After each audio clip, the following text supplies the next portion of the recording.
buenos días, buenas tardes o buenas noches, dependiendo del momento en el que nos estén viendo. Hoy vamos a hablar de inteligencia artificial, esto que está cambiando al mundo.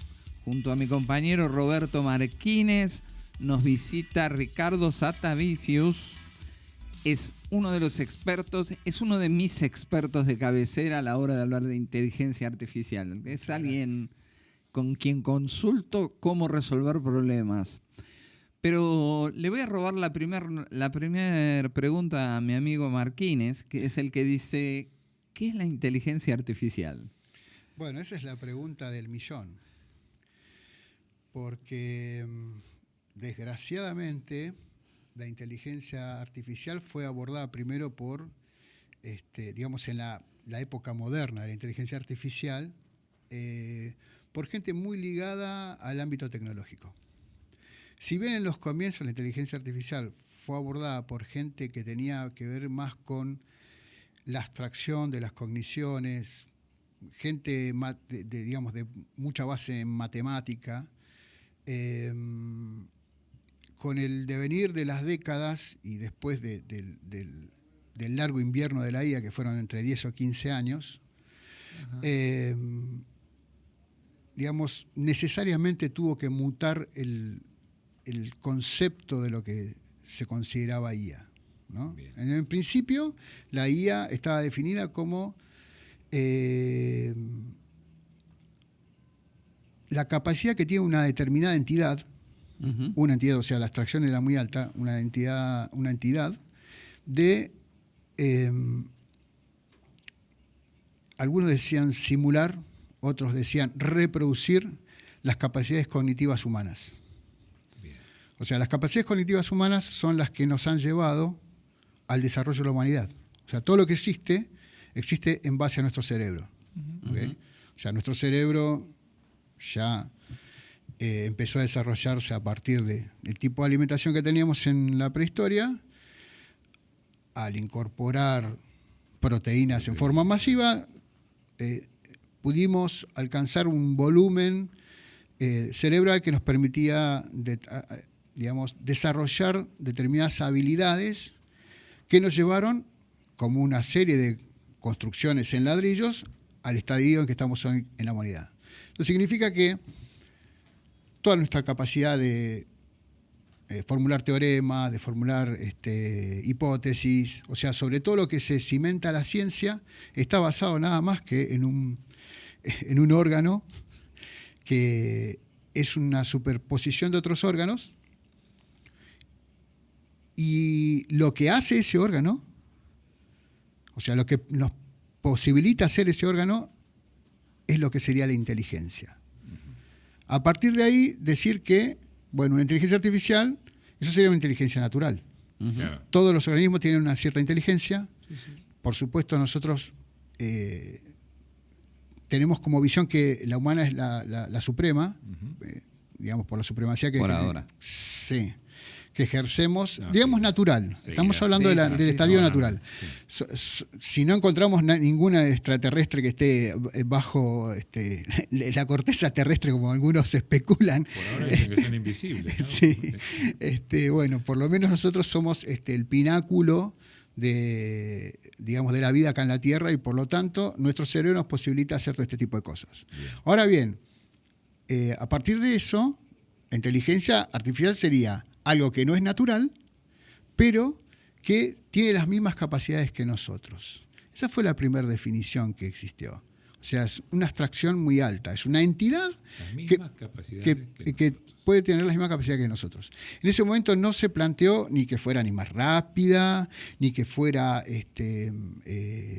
digamos, encontrando un camino distinto. No, se planteó solamente que, como dice la prueba de Turing, que pudiese emular capacidades de un ser humano, tal que, estando en condiciones de laboratorio en forma separada, esa entidad pudiese convencer, o algunos dicen engañar, a un humano que está en otro lugar aislado, de que está conversando o interactuando con un ser humano. Digamos, esa fue, digamos, en la época de la guerra, de la Segunda Guerra Mundial, Okay. esa definición. Ahora bien, justamente en ese momento Turing dijo, bueno, pero una inteligencia que sea artificial no tiene por qué ser como la humana, no tiene por qué replicar los métodos que tiene la humana y tampoco tiene por qué replicar la forma de cognición del ser humano.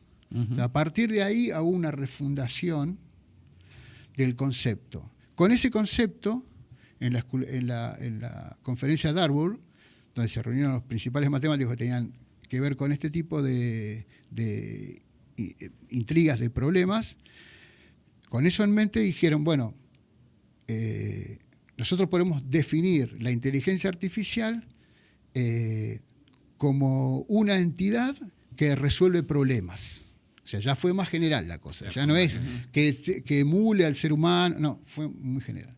Y a partir de ahí surgieron dos principales corrientes, que son la IA fuerte y la IA blanda, que, digamos, básicamente lo que una propugna, la fuerte o la estricta, es que debería alcanzar las capacidades que tenemos nosotros, y la blanda, que lo que dice es, bueno, podemos alcanzar algunas capacidades, varias, en diversos estadios.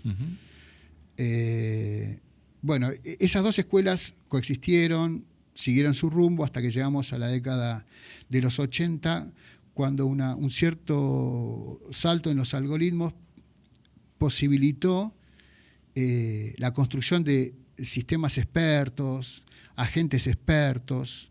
O sea, en ese momento ya ahí arrancó la teoría de agentes. Claro, ahí arrancó la teoría de agentes. También que viene dada por sobre todo la escuela de IA blanda. La IA blanda lo que dice es, bueno, yo no necesito tener todas las capacidades que tenemos en la humanidad, pero tengo algunas capacidades que son muy necesarias.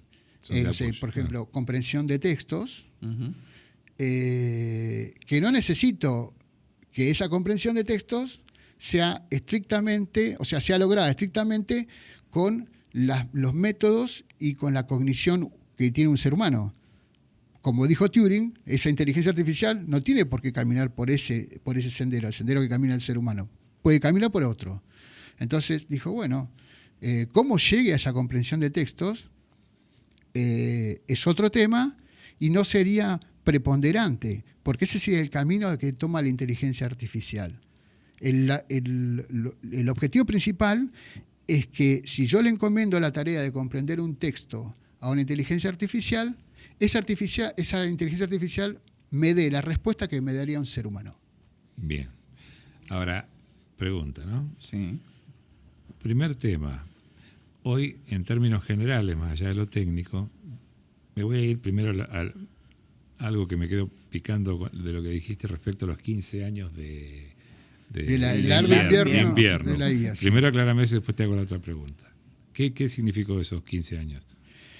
Mira, cuando yo por primera vez, bueno, yo soy becario de ORT, o sea, estudié por beca en ORT, por la beca de honor y rendimiento, así que tenía que ponerle mucha fuerza a mi carrera. Y en un momento tomé la decisión generalmente uno trabaja y estudia, bueno, no trabajo, me tomo el último año, a full no trabajo, y tuvimos la gran suerte en el año 91, en los 90, 91, que muchos de los profesores de ORT eran profesores de ciencias exactas de la UBA, o de ingeniería, profesores top, o de ingeniería de la UTN. Entonces, era como cursar en esas dos facultades. Realmente somos todos. Yo tuve la suerte de haber fundado el Centro de Emprendedores ORT, y la verdad que siento un orgullo de esa institución, por más que no soy de la comunidad. No, yo tampoco soy de la comunidad, pero no solamente siento un orgullo, siento un gran aprecio y tengo una gran gratitud con ellos, porque bueno, posibilitan a través de becas estudiar en esa. Bueno, tuve la suerte que gente que hacía investigación en inteligencia artificial. No tuviste la suerte, tuviste la capacidad, porque son muy exigentes.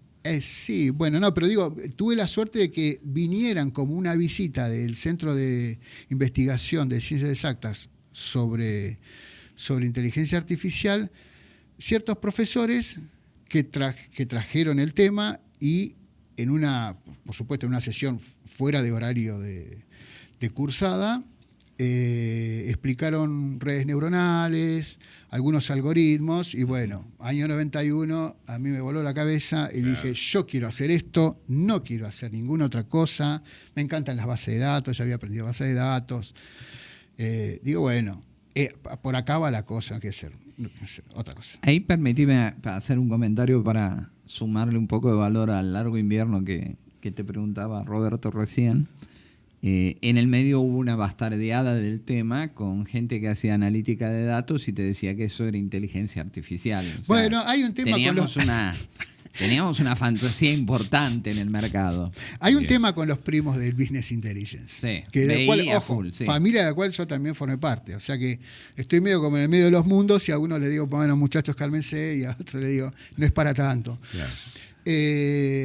A lo que me refería era que en ese momento yo dije, yo quiero hacer esto, o sea, los 90, ¿no? Digamos. Sí. Y en ese momento ya había empezado hace unos años el invierno de la IA. ¿Por qué? Digamos, cuando en su momento tuve sistemas expertos, empecé a conocer los sistemas expertos, sistemas de agente que tenía IBM acerca de un arquitecto virtual, o sea, un arquitecto a través de la IA, psicólogos a través de la IA. Había, digamos, diversos modelos que daban muy buenas respuestas a eso. Uh-huh. Y digamos, prometía mucho. Digamos, todos estos proyectos, que además tenían productos ya conformados, prometían mucho. La aplicación de la lógica difusa, que ya existía aplicada a la resolución de problemas junto con la IA, prometía muchísimo. El tema fue que las promesas quedaron en la nada, pero quedaron en la nada por una imposibilidad física. La imposibilidad física era cantidad de datos, uh-huh, capacidad de manejo de esos datos, uh-huh, y capacidad de cómputo. Las teníamos todas en contra. O sea, era muy difícil. O sea, desde el punto de vista de formulación de los teoremas, del tratamiento matemático y algorítmico y estadístico de los problemas, se podían abordar los problemas, pero la implementación de esos problemas, o sea, la construcción de sistemas concretos, era muy difícil. Entonces, todo quedaba ceñido a sistemas expertos. El sistema experto es un sistema que está programado de alguna manera, sobre todo se usaba mucho reglas, Prolog. Se sigue usando Prolog, o sea, la gente cree que es todo Python nada más, o que es Julia, claro, o no. Sí. Hay un montón de sistemas en nuestra vida actual que están llenos de IA por todos lados y que están embebidos en dispositivos con una IA blanda, o sea, muy limitada, específica para el caso que tiene que resolver. Claro. Entonces, esos primeros éxitos crearon una ilusión de que podíamos avanzar mucho con la IA dura, con la IA más estricta. Entonces dijeron, bueno, en 10 años vamos a tener, Kurzweil decía, en 10 años vamos a tener la capacidad de razonamiento humano. O sea, se metieron con un tema que no deberían meterse, que encima, o sea, Turing, que fue el creador de esto, el mentor de todo esto, dijo, bueno, la inteligencia artificial no tiene por qué caminar por el andarivel humano. O sea, no vayan por ahí. Lástima que se murió, ¿no? Pero si lo mirás desde cierto punto de vista, hasta sería un limitante que caminara por ahí. Esa es la visión que está teniendo hoy en día. Ahora, y acá viene la pregunta que quería hacer primero. El tema de el común de la gente, cuando le hablas de inteligencia artificial, se para frente al chat GPT. Sí.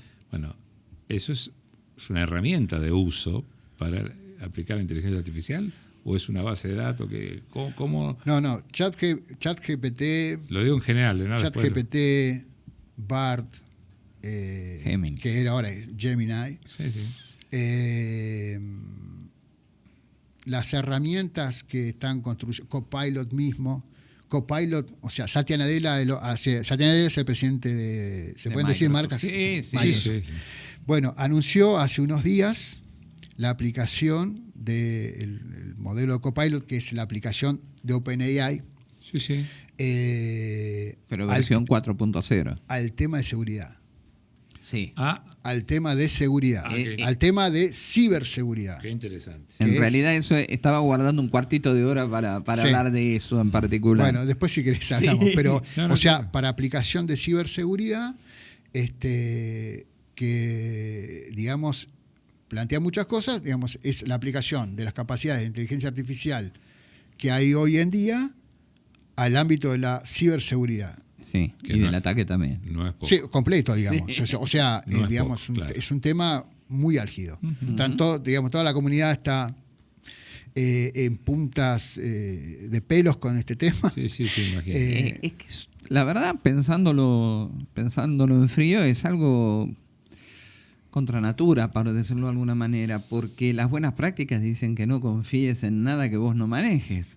Y confiarle a la inteligencia artificial, por más que yo sea el creador de las reglas, algo referido a la seguridad, y me llena de preguntas el bolsillo, por decirlo Bueno, de las manera mismas fina. preguntas que le hicieron en el thread de Twitter o X a Satya, algunos reputados investigadores de la IA, inmediatamente que salió el post.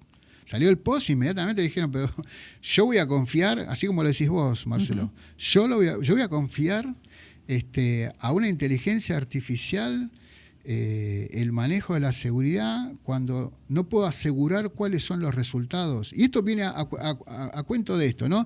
El largo invierno de la IA también se produce porque se metieron con el tema de tener las mismas capacidades humanas, que es un buen deseo. Digamos, la maquinaria humana, nuestro cerebro, es una máquina muy... Está mal decir máquina, porque es una máquina biológica. Esa resemblanza de máquina trajo mucha equivocación a la industria y a la ciencia. Pero digamos, es una entidad en sí misma que tiene capacidades de diversa índole que plantean problemas que todavía no somos capaces de resolver porque no la entendemos completamente, y acá este es uno de los problemas principales que hay.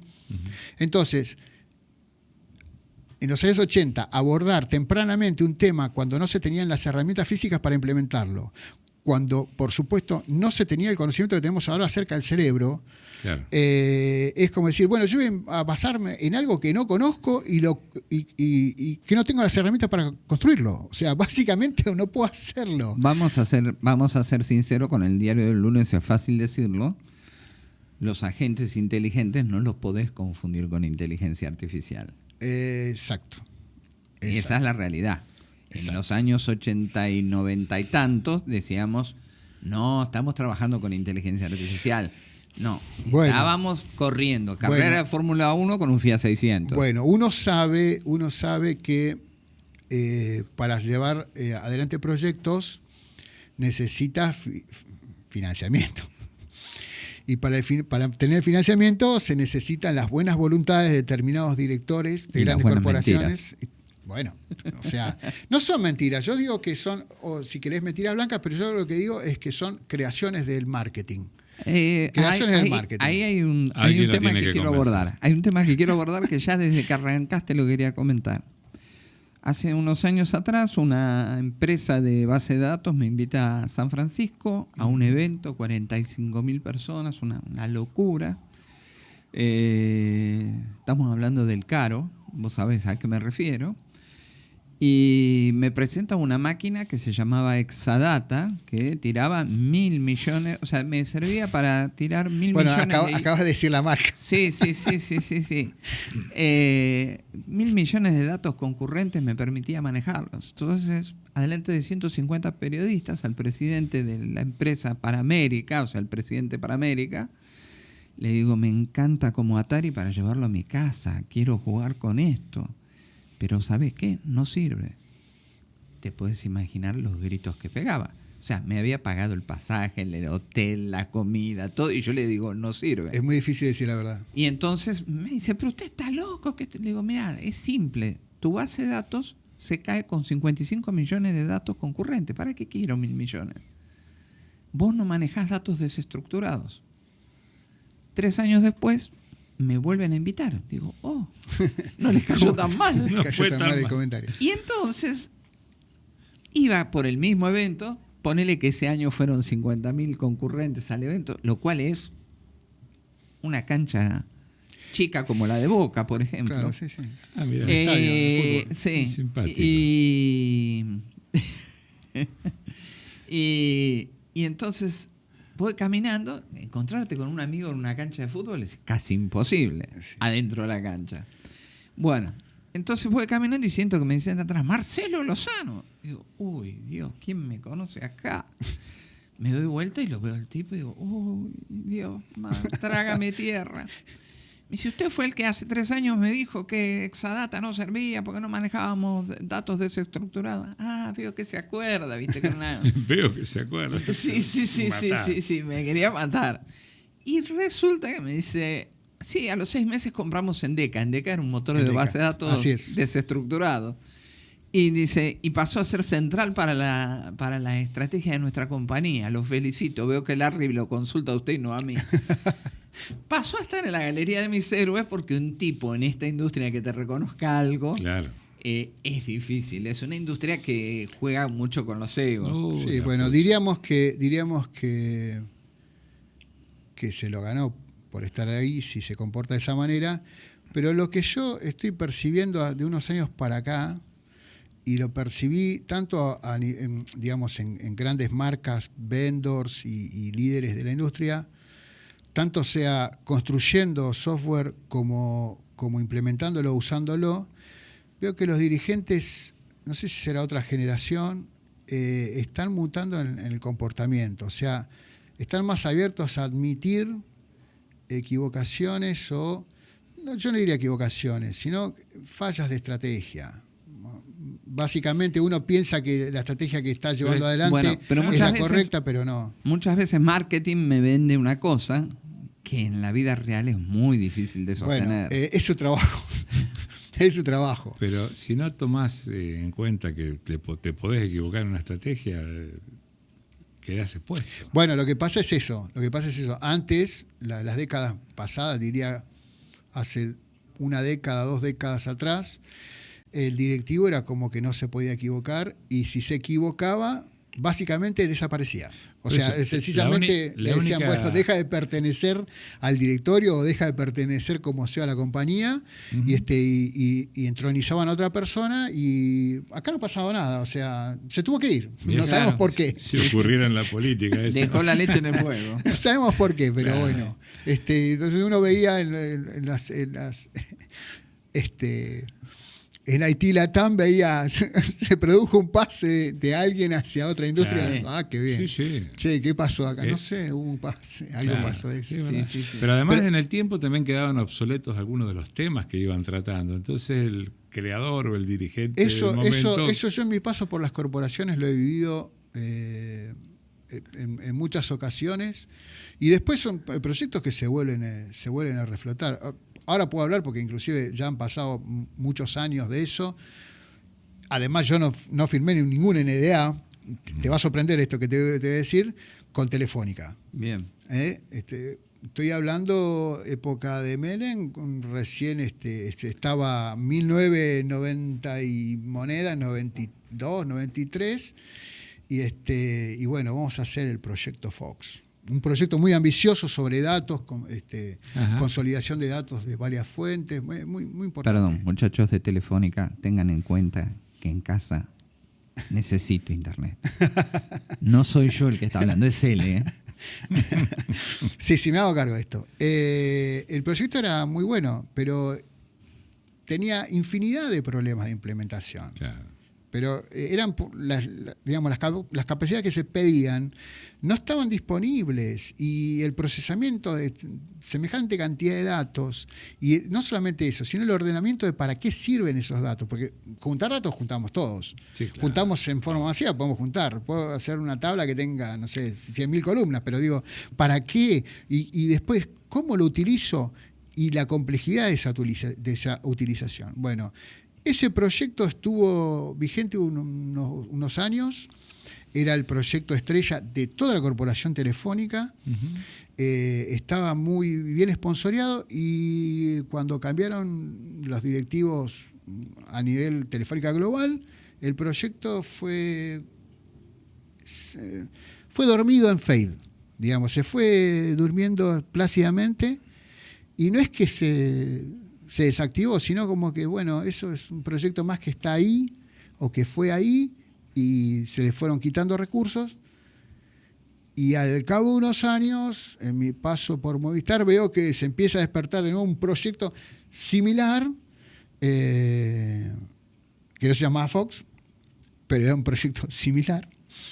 Y empezó a tomar vuelo nuevamente. Y nuevamente se durmió ese tipo de proyectos. Claro. Y más adelante, en los años 2000, volvió a despertar. Yo digo, lo veía y digo, muchachos, esto es el proyecto Fox de los 90. O sea, claro, fue Caniche. Que en definitiva... ¿De qué me está hablando? Entonces, claro. eran épocas donde uno o sea, el directivo no se podía equivocar. No podía tener un fallo de estrategia. Pero todo seguramente tuvo que ver con fondos. Con disponibilidad de fondos para... ¿Por qué parar y arrancar de nuevo?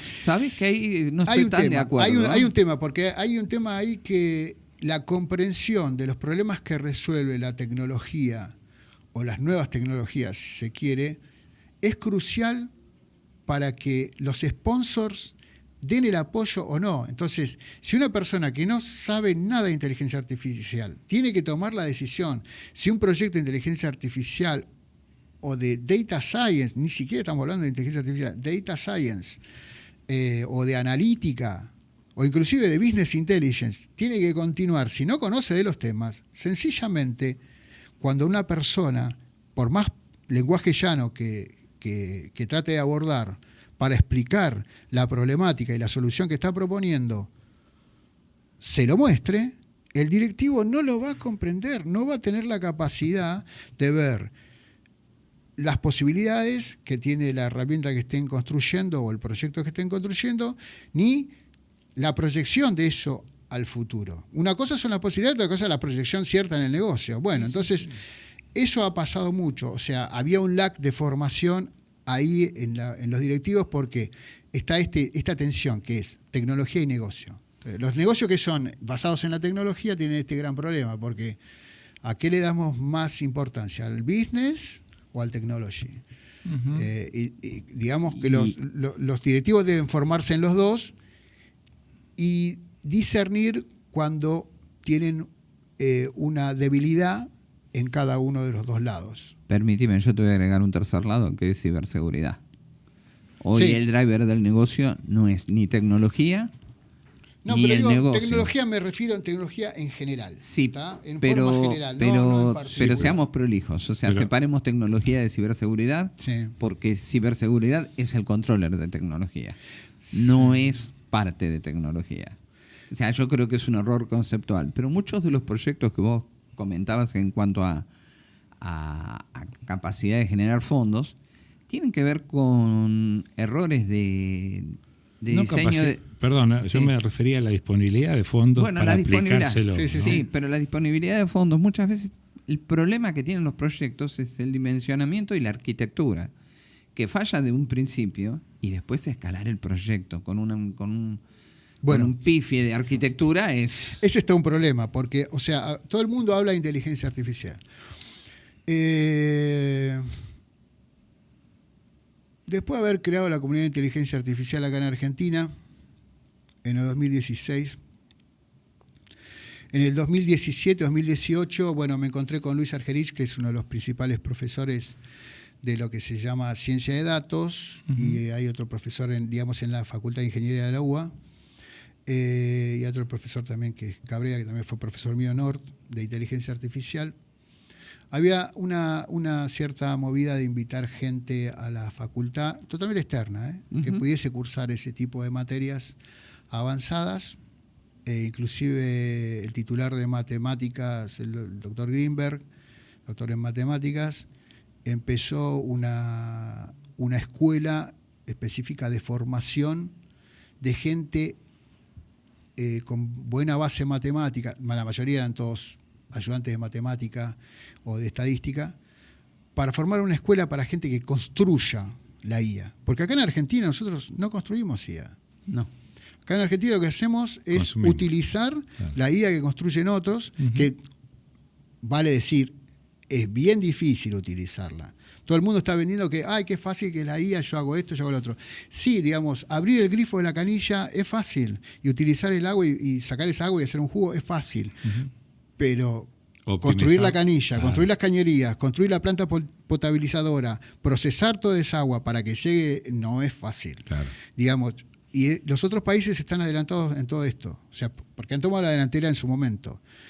Entonces, lo que se pretendía y lo que se pretende en la Facultad de Ingeniería y en algunas asociaciones como la que yo revisto, que es el CGFIUA, que es el Centro de Grados de la Facultad de Ingeniería de la UBA, crear escuelas que nos permitan, primero, entender los modelos que otros generan, los algoritmos que otros generan, cómo utilizarlos correctamente y luego avanzar a la construcción de nuevos modelos. Lo que implica un salto cuántico, porque ya ahí uno no maneja solamente algoritmos de programación. Lo que está manejando son abstracciones que se definen en teoremas matemáticos y de aprendizaje algorítmico. Entonces, ahí la formación matemática ya se vuelve estricta y por eso en general se abordan a través de las áreas de matemáticas. Te voy a hacer dos preguntas. La primera, explícame qué es esto de la zaraza de ingeniería de PRON. Bueno, la ingeniería de PRON es como decir, digamos, haciendo la analogía con esto de la canilla, yo soy el máster que puedo poner bien la manguera en la canilla y puedo tirar un montón de chorritos con distintas figuras sobre el auto. Digamos, o sea, soy un maestro en generar patrones de chorritos para bañar mi auto. Pero ingeniería me queda grande el saco, ¿no? Y bueno, digamos, el tema del marketing siempre es fundamental en la industria porque vende, porque también posibilita que se destinen fondos, tanto sea a la educación, como a la capacitación, como a la formulación de proyectos, o la utilización de la IA, porque a veces el problema es, esto me lo ha dicho no solamente con la IA, sino con otras cosas, un líder de industria, en este caso que era de autopartes, que me decía, bueno, pero ¿para qué yo quiero la computación? Si yo hago repuestos automotrices específicos del embrague y el freno, ¿para qué quiero yo un torno de control numérico? ¿Para qué quiero un torno programable? Y entonces uno lo que tiene que hacer es mostrar cuáles son los beneficios de eso y convencerlo para que brinde el financiamiento para el proyecto. Entonces, ahí, a pesar de que nuestros amigos de marketing o preventa a veces tienen una creatividad extralimitada, son necesarios y no podemos prescindir de ellos, porque ellos nos posibilitan este tema de convencer o por lo menos atraer hacia los temas y que le presten atención a esos temas. Claro, pero si vos haces esa pregunta no pisaste una línea de montaje nunca. Claro, pero permíteme un segundo. Ahí vuelvo de vuelta a la disponibilidad de fondos. Lo decide un tipo que no conoce. Bueno, Entonces, por eso eso está cambiando y los líderes porque vos tenés 24 horas de tu vida por día.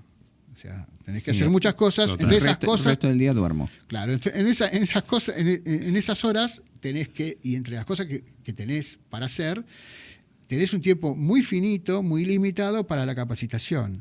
Y y el conocimiento en la humanidad es creciente y acumulado. Entonces se vuelve de una progresión logarítmica. Total. El conocimiento no lo puede abordar todo. No, claro. Ahí vendría a ayudarnos la IA, si querés, en una forma de suplemento de nuestras capacidades o extensión de nuestras capacidades. Esa es la visión que se tiene hoy de la IA. Es una extensión de nuestras capacidades y que no debemos dejar. Acelera la productividad. Ahí Exacto. Bueno, eso es. Hacían una determinación. Eso es el aleluya. Eso, acelerar la productividad, es el aleluya para esta etapa de capitalismo, para cualquier directivo. Pero ahí tenemos que dar un paso atrás. Y para mí el paso atrás tiene que entenderse que acelerar la productividad no significa producir más, sino que significa dar el tiempo suficiente para que la persona se recapacite todos los días y esté a la par, corra a la par, como dice la Reina Roja, corra a la par del mundo y se capacite en lo último que está saliendo para poder atender a los requerimientos y a los desafíos que hoy tienen la seguridad, tiene el negocio, tiene absolutamente todo. Bueno, entonces eso cambia. Sí, digamos, hay una tensión ahí muy importante. Por eso te decía, hay una tensión entre lo que el negocio, que es una palabra que engloba en general el desarrollo económico en esta etapa del capitalismo, que está extendido más allá de capitalismo en sí mismo como estructura política, sí. sino como forma de producción de las cosas, porque hay capitalismo acá, en China, en Rusia, desde el punto de vista de desarrollo económico estricto. Uh-huh. La necesidad siempre presente en el núcleo del capitalismo es la maximización de las ganancias y la reducción de las pérdidas y los costos. Esto cuando vas, como yo, cuando cursé económicas en la UBA, lo aprendés el primer cuatrimestre. Economía general te dicen. Sí, pero no. Pero digo, esto es lo que ellos pretenden. ¿Ok? Entonces, las personas pero también te dice que tenés que garantizar la continuidad de la empresa. Claro. O sea, hay una cierta cantidad de condiciones, de constraints, que pesan sobre los proyectos, que son, bueno, yo tengo que cumplir con estas metas y objetivos míos, que están definidas en este contexto de negocios, de este estadio del capitalismo, y tengo determinadas herramientas, habilidades y capacidades, recursos, y en esos recursos puedes englobar todos los recursos académicos, los recursos de personas, digamos que es, desde el punto de vista de estrategia empresarial, siguen llamándose recursos. Por más que digan, no son más recursos, sí. Son personas. Son personas, uh-huh. Es nuestra gente. Desde el punto de vista de análisis estratégico de los negocios, son recursos. Uh-huh. Esto es terrible, pero bueno, yo lo he escuchado, o sea, de la industria, y ellos me dicen, bueno, muy loable lo que vos me decís, Ricardo, pero yo cuando tengo que hacer los números, para mí tengo que evaluar si con estos recursos yo puedo obtener mis objetivos. Es el estadio en este momento. Uh-huh. ¿Ok? Más allá están las discusiones y después eso cómo impacta en la sociedad y si después vas a poder renovar esos recursos, que también se emprende en economía esto. O sea, y si después lo vas a poder retener. Claro, digamos, pero parte del mismo momento que cuando empezó el capitalismo decían, bueno, eran recursos como cosas los seres humanos, sí, ¿no? Claro. Decían, bueno, vos si me trabajás por hora, yo te pago tantos pesos la hora, tantas libras la hora. Bueno, yo necesito que trabajes 24 horas. ¿Vas a trabajar 24 horas? No puedo, humano. Pero bueno, puedo trabajar 16 horas. Después te vas a dormir un cachito, un poquito, y volvés, ¿no? Sí, bueno, 16 horas. ¿Y tu hijo puede trabajar también? No, pero es chiquito. Bueno, pero pensá que va a ganar. ¿Tu esposa puede trabajar? Bueno, cuando eso ocurrió, la población, que, o sea, digamos, mucho era manufactura, la población empezó a agotarse, porque el ser humano tiene una capacidad finita. Los 3 tiempos. Claro, entonces necesita esa capacidad. Entonces, vieron que la productividad decrecía. Y vos tenés cantidades limitada de seres humanos. Por más que seamos muchos, vos podés traer seres humanos de otro lado a trabajar y bueno, ya alcanzaste tu capacidad productiva y empieza a primar lo que se llama ley de rendimiento decreciente. Empezás a bajar en el rendimiento. Entonces dijeron, bueno, tenemos que hacer algo con esto. Bueno, hagámoslo de que descansen un poquito. Ahí llegamos a Foucault en filosofía, ¿no? Sí, claro. Dejámoslo que descanse un poco. Che, tenés que descansar. Pero en realidad eso llegó no por bondad.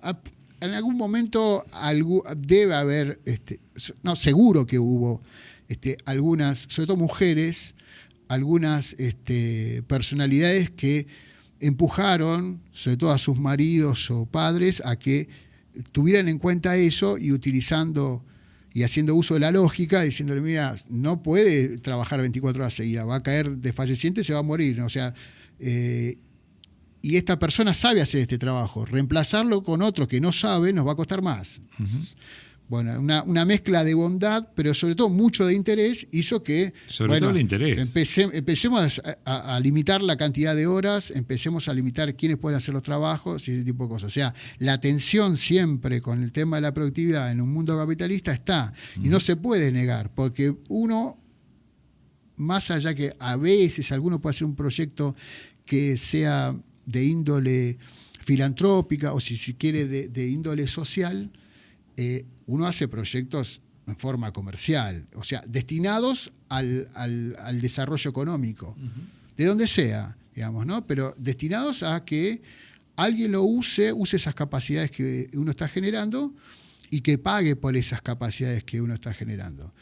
¿Quién monta ese negocio? ¿Cómo lo piensa? Bueno, es variado. A veces pueden ser proyectos autogestionados, pero la mayoría siempre son proyectos, como decís vos, fondeados. Hay una cantidad de fondos que fondean las empresas y esas empresas ponen esas condiciones.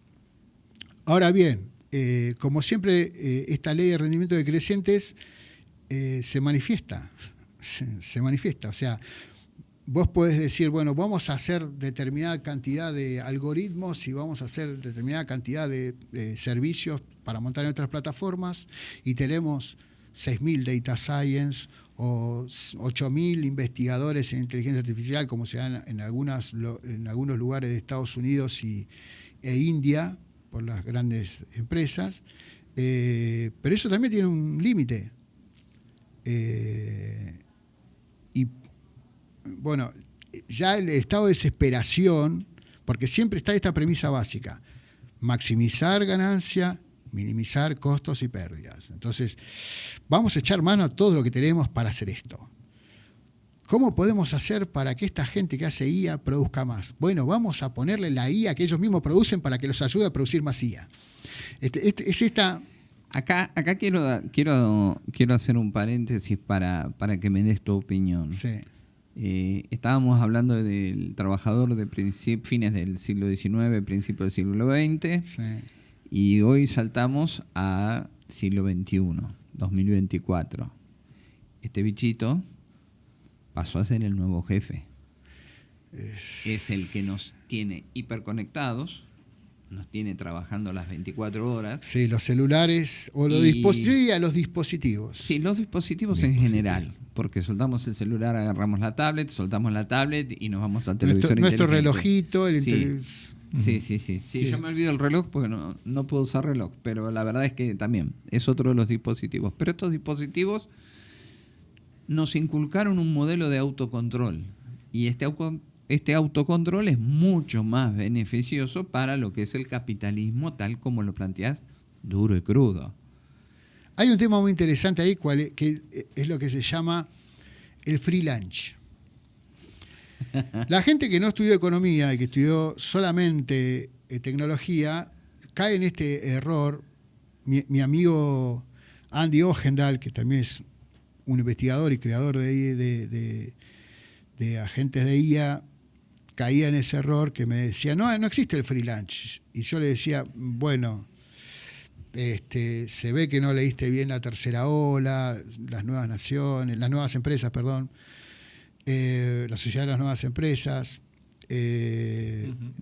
No es menor el fallido que tuvo, ¿no? El tema, las nuevas naciones.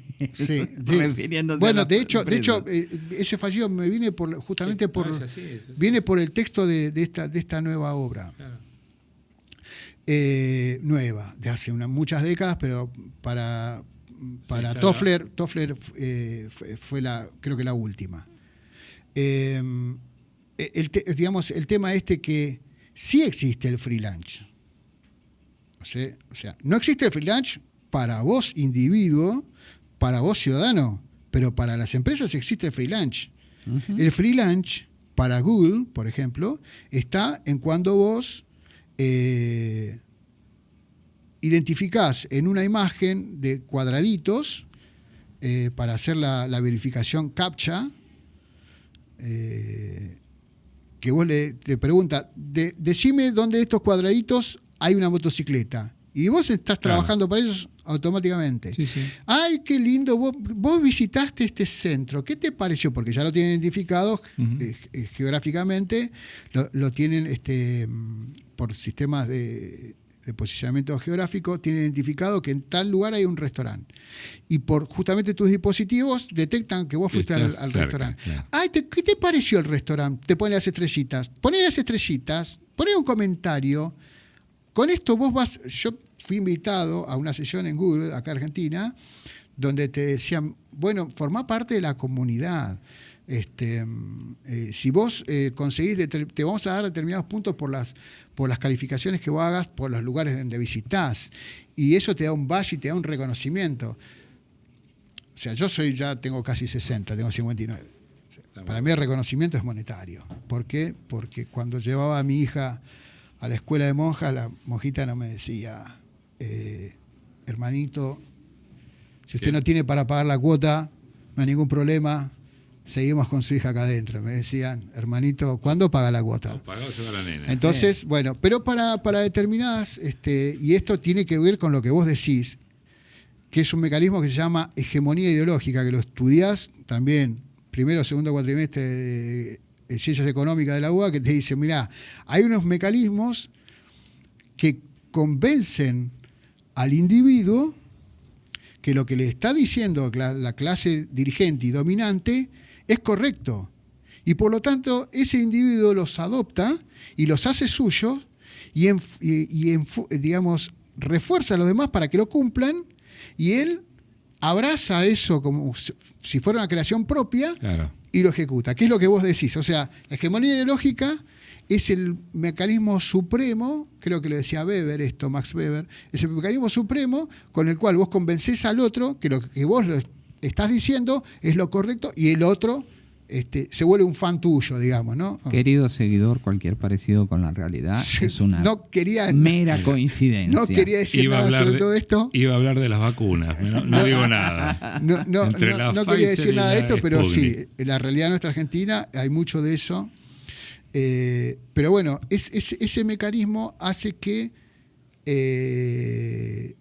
la gente esté convencida de lo que le dijeron las empresas. Es bueno, por ejemplo, Google te dice, si vos me aportás todo esto y todos los millones de personas aportan todo esto, vos vas a poder saber si vas a ir a un lugar, si ese lugar está bueno, está malo, si te atienden mal, si te atienden bien. Entonces aportá datos, o sea, ya te están diciendo, sí. te están coaccionando, te están convenciendo de que si vos no haces eso, en realidad vos sos una persona egoísta que no quiere el bien de la humanidad, y que no colabora. O sea, empieza a reforzar sentimientos negativos sobre vos. Si vos te sentís culpable por no hacerlo. Si es tan fácil, está acá. Te aparece automáticamente en el teléfono. Pones 2 palabritas, algo, una estrellita, 2 estrellitas, 3, 4, 5 estrellitas. Es fácil, es un clic. No te cuesta nada. Sí te cuesta. Sí te cuesta. Y de hecho, yo he sido campeón mundial de crear falsos patrones de comportamiento. Estuve en 723.000 lugares que jamás estuve. Y realmente creé esos patrones inexactos para no dejar expuesto mi propio patrón de comportamiento, que es parte de mi privacidad. Yo no la entregué. Exacto, sí te cuesta esto. Pero vos conocés un poquito. El tema sí es te que cuesta, claro. Sí te cuesta, porque te cuesta justamente esa soberanía que tenés sobre vos mismo, esa soberanía que tenés sobre tu vida, y además esos datos que son tuyos los está explotando una compañía a través de un engaño, o sea, a través de manipular los sentimientos negativos que tenés sobre tu personalidad. Hace este tipo de manipulación, que es muy elevada, existe en todas las compañías que manejan datos. Sí, sí. Manipulación, manipulite. Uy, qué cosa. bastante Eso parecido. sí, de eso se trata. Básicamente con esos datos construyen después los sistemas de ciencia de datos que procesan, o analítica que procesan datos y que le reportan a ellos pingües beneficios porque saben a qué población dirigir tal o cual producto o servicio. Que ese es el pináculo del capitalismo. O sea, trata de que la mayor cantidad posible de personas compren los productos y servicios que las empresas producen, Claro. y que a medida que salgan nuevos productos, los compren también. Claro. O sea, es consumismo. Vamos a consumir. O sea, El consumismo es- salió esquema. el nuevo chupetín. O sea, yo lo he visto con mi hija. O sea, el nuevo chupetín de algo. Ay, papá, quiero este chupetín. O sea, toda su infancia lo he visto esto. Y era una cosa tras la otra, tras la otra. No sé, ver un canal de televisión que pasaba dibujitos de chicos era un bombardeo Era inducir. Claro. de propagandas de tal cosa, comprate la muñequita tal, el chupetín tal, que salió, andá al parque de diversiones tal, y bueno, o sea, ¿y eso por qué lo hacen? Porque hay un estudio que está basado en datos. Y yo te decía que en el comienzo de la IA, en el comienzo del largo invierno de la IA, el principal problema era que no teníamos datos. Claro. Ni O sea, capacidad de procesar. Ni capacidad de procesamiento, ni memoria, o sea, memoria, procesamiento. Sí, sí, sí. Pero más allá no estaban los datos. No estaban los datos. Si yo mágicamente en ese momento hubiese bajado con una nave extraterrestre y me regalan los centros de datos y me regalan todos los mejores procesadores, no hubiese podido hacer IA, ni ciencia de datos. ¿Por qué? Porque faltan los datos. Faltaban Los datos, por eso, esta es la comprensión del dato, es el nuevo petróleo, porque el que tenga acceso a los datos puede analizar lo que quiere. Y hoy en día la capacidad de producción, de productividad de un sistema de capitalismo no está medido por las capacidades de lo que se llamaría la economía 2.0, que es la capacidad de producir cosas físicas en concreto. Ujú. Porque si uno no sabe cuánto tiene que producir, puede producir de más o puede producir de menos, Exacto. y ese error lo puede llevar a la bancarrota. Ujú. En cambio, si uno sabe exactamente qué producir, ¿Cuál es el mercado? cuándo producir, ¿En qué momento? ¿Y a quién? y a quién dirigir esa venta, y cuándo dejar de hacerlo, se vuelve el epítome de la producción del just in time, la producción exacta, el lean, la producción exacta para densidad exacta, sin desperdicio de recursos, o sea, minimizando los costos y las pérdidas y maximizando la ganancia. Pero no está Y trabajando con un empleado que se autoexige y ya no necesita jefe, con lo cual es mucho más barato. Claro, exactamente. O sea, confluye todo, la hegemonía ideológica, confluyen las necesidades del sistema de producción en sí mismo, confluye también la manipulación de la población mundial a lograr esos fines que son de otros. Los fines son de otros, son de los que son los líderes o los dueños de las industrias y los dueños de los negocios en el mundo. Entonces, para ellos seríamos como una suerte de granja de ovejas o vacas que ellos crían para que les den lana y hagan sus cosas. Es una muy buena analogía. Que compran, claro. Desgraciadamente, bueno, es como está estructurado el mundo hasta ahora. Hay algunos atisbos por eso te decía con el tema de los nuevos líderes, que están viendo que están surgiendo movimientos que tienen que ver, como vos decías, Marcelo, con el tema de, mi privacidad es mía, mis datos son míos. Pero Yo no voy a ¿desde permitir. dónde surgen justamente las personas? Del conocimiento, digamos. Surgen sí del conocimiento. Pero Siempre. hoy, pilotos de Fórmula 1 hay 20 en el mundo. Sí. O sea, ustedes conocen, ustedes son tecnológicos, pero ¿cómo se le transmite a la población en general toda esta...? Lo que pasa es que se produce acá una situación muy particular, que es el mismo avance de la tecnología y el mismo avance de las necesidades del negocio conlleva que la población tenga que tener más información y más educación. Cuando eso se produce, el genio de la lámpara sale. Pero ahí volvemos al principio, en donde decís, no, la inteligencia artificial no es una herramienta para maximizar la producción, sino para mantener educado al individuo y aumentar la productividad en menos tiempo. Bueno, pero es lo que yo te decía, o sea, esa colusión entre las dos cosas, o sea,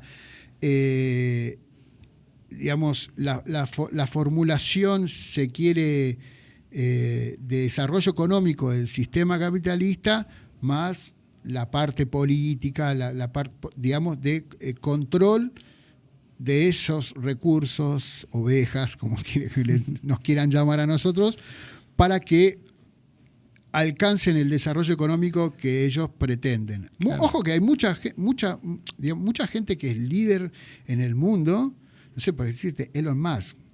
Para mí el tipo está loco. O sea, el tipo no es que solamente que es por ganar dinero o poder, sino que él tiene una visión, y si tiene que perder dinero para hacer lo que él quiere hacer, lo va a perder ese dinero, aunque sean miles de millones de dólares. Entonces, hay mucha gente que está convencida de que, bueno, acá tenemos uno que también está convencido que es el líder de toda la República Argentina, pero bueno, tiene un par de años luz respecto de Elon Musk, pero específicamente en la política estoy hablando, sí, no sí, quiero nombrar, sí. Digamos, pero son personas que están convencidas de que las cosas tienen que ir en el sentido que ellos piensan. Claro. Entonces son capaces de hacer cualquier cosa que esté dentro de los parámetros que ellos tienen de valores, ¿no? Entonces, Elon Musk es capaz de dejar sin trabajo a un montón de empleados de su planta Tesla que estaban en una localidad porque otro estado le da una ventaja económica y el tipo te mueve Te cerró el pueblo, claro. Te mueve toda la fábrica de montaje de los Tesla a otro estado. Eso. A Texas. Bueno. Eso es la palabra justa. A Texas. Sí. Entonces, bueno, o sea, no tiene miramiento, no es que, bueno, yo muevo acá, si vos querés venir a trabajar acá, mandate a Texas. Volviendo al tema de los datos, sí. Hoy los nuevos líderes son los que manejan datos. Exactamente. Es que es parte del estadio desarrollo del desarrollo económico del capitalismo, o sea... Perdóname, sí. Permíteme hacer una corrección. Hoy los nuevos líderes no son los que manejan datos. Los nuevos líderes son los que manipulan datos. Sí, más... Bueno. Sí, hay una distinción. Es, digamos, una distinción muy puntillosa la tuya, pero sí es válida. Sí es válida. Pero, digamos, empezó, digamos, con las teorías de Deming, empezó con las teorías de Just in Time, Kanban, Lean, acerca de lo que es la producción capitalista. En ese momento, bueno, estaba el comienzo de la electrónica, si se quiere, de consumo y abierta al mundo, porque la electrónica siempre existió, pero estaba ceñida a ámbitos militares. Entonces, bueno, sí, ya el radar lo tenemos hace un montón, comunicaciones tenemos hace un montón, pero se seguía con el teléfono de línea común, con clavijas, hasta bien avanzado el siglo y posguerra mundial. Bueno, en países como nosotros teníamos la tecnología que heredábamos de ellos, digamos, de los Estados Unidos y de Europa, con 10 o 20 años de diferencia. Pero bueno, a partir de los 80, más o menos, fines de los 70, ya se estableció la liberación de la electrónica para todo el mundo, para la industria de consumo, aplicada a un montón de sectores económicos, industria automotriz, industria de los aparatos, de los aparatos en los hogares, sobre todo la automación en las fábricas. Entonces, bueno, eso lo que plantea es un estadio de nivel cuántico de la producción. O sea, yo empiezo a acumular información en ese momento. Yo empiezo a tener sensores en las fábricas que me dicen, no dependo de que tengo un empleado o un obrero que tiene el arte de parar el torno de usillos, multiusillos, en un momento para que se haga la rosca precisa en una pieza, sino que eso ya se lo estoy dejando al control de una máquina que tiene un sensor específico que lo que hace es decir, la rosca comienza en este momento y termina en este momento. La rosca, qué buena palabra para la política, ¿no? Sí. Pero bueno, te voy a hacer para un tu desafío. próximo. Te voy a hacer un desafío porque ya estamos cerrando de vuelta, nos volvemos a quedar cortos. Otra vez nos quedamos cortos. Te doy 30 segundos para que digamos algo positivo de la inteligencia artificial, porque hasta ahora parecemos el club de la pelea. O sea, en otras palabras, ponelo en el lado A. Lo más importante y positivo que tenemos de la inteligencia artificial en este momento está dado por la inteligencia artificial blanda en aplicación en distintos sectores. Uno es en la prevención de accidentes y desastres. Sí. O sea, yo te diría que digamos que si ves, por ejemplo, el programa de la escuela de la NASA o Singularity University, que son dos distintas. Sí, ojo, sí. Muchas veces Singularity University se cursa en estaciones de la NASA, pero eso no quiere decir que sea la escuela de la NASA. Son dos cosas distintas. Estamos de acuerdo, y Okay. son dos bolsillos distintos. Son dos bolsillos distintos.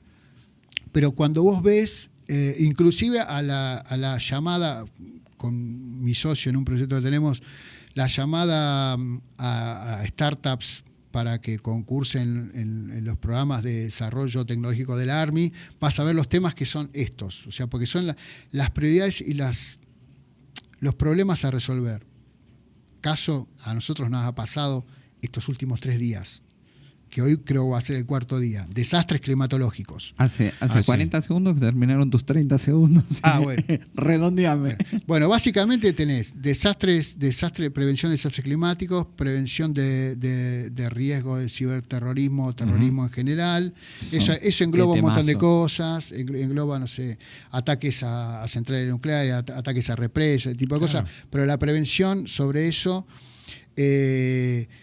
medicina, todo lo que tiene que ver con medicina, desarrollo de nuevos medicamentos, educación, que es algo que se está tratando de hacer, pero como tiene que ver la IA fuerte, ahí no tenemos unos resultados buenos. ¿Y qué te podría decir así más? Y bueno, extensión de facilidades cognitivas para la población.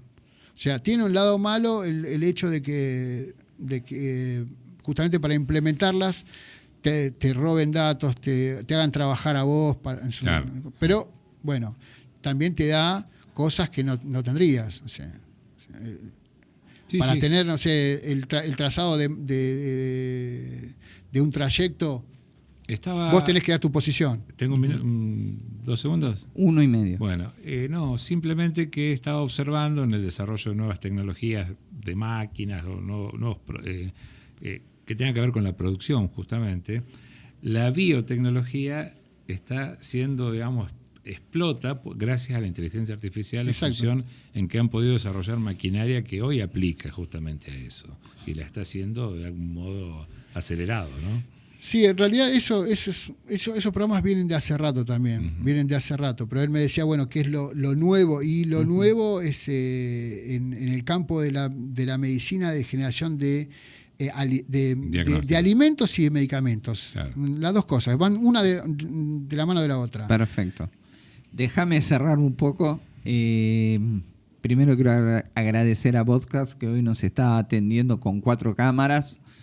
A los operadores, tenemos un nuevo operador que lo voy a bautizar Grandalf el Gris, y a Virgi, Gracias, que chicos, nos están llevando adelante. Se me escapó una pantalla, operador, y quiero agradecerles por siempre llevarnos adelante y conducirnos en este programa. Y bueno, te tenemos que convocar para otro programa porque nos quedamos recortos. El tema de la IA es muy grande, es muy grande, es muy largo. Tiene cruce con muchas disciplinas como ciencia de datos, como analítica, como business intelligence. No pudimos introducirnos en el mundo PYME, por lo tanto, tiene que venir IA2 próximamente. Voy a usar la cámara, voy a mirar a la nueva cámara que nos han puesto la gente de Podcast, y les voy a agradecer su presencia. Ricardo, quiero agradecerte tu presencia particularmente. Los esperamos en un próximo programa y nos estamos viendo. Eso fue todo por nuestro primer programa de IA completo y no llegamos a IA generativa. No llegamos a IA generativa. Te lo debo, pero... Gracias, Ricardo, y te convocamos. Bueno, muchísimas gracias. Gracias. Chao, chao.